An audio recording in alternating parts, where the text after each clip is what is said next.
रहल छी मां शीतला रिकॉर्डिंग स्टूडियो किरतपुर बाजार।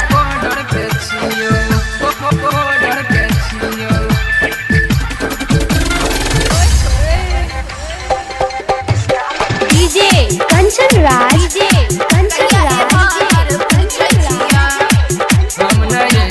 बहिना एक बॉर्डर पे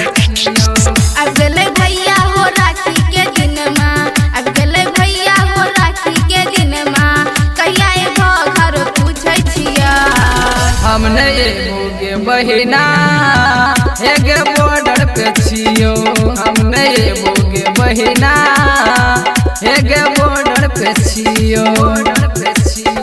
अब गले भैया हो राखी के दिन माँ, अब गले भैया हो राखी के दिन माँ, कहिया एबो घर पूछे छिया।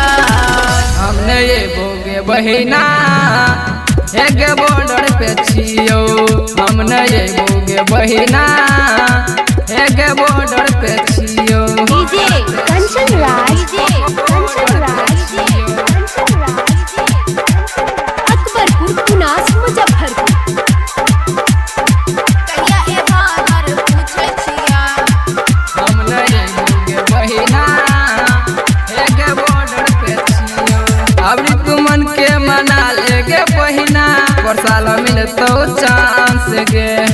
भरत कनवा घर में हम बैठ के रहबा नहीं हम शांत हो। रेशम के डोरिया में सोना के राखी कीन के लौने छिया। रेशम के डोरिया में सोना के राखी कीन के लौने छिया। हम नहीं बोगे बहिना एक बॉर्डर पे छियो। हम नहीं बोगे बहिना एक बॉर्डर पे छियो। डीजे कंचन राज कहिया एबो घर पूछे छिया। हम नहीं बोगे बहिना एक बॉर्डर पे छियो। तोरे न रक्षा में सुन गए पगली, रहे छी दिन रात जागल गे। टोला परोसा सब मारे ताना, हमरा बनाबै हा पागल हो। राइटर विक्रम गाजल हो भैया धनेश्वर से कहै छिया।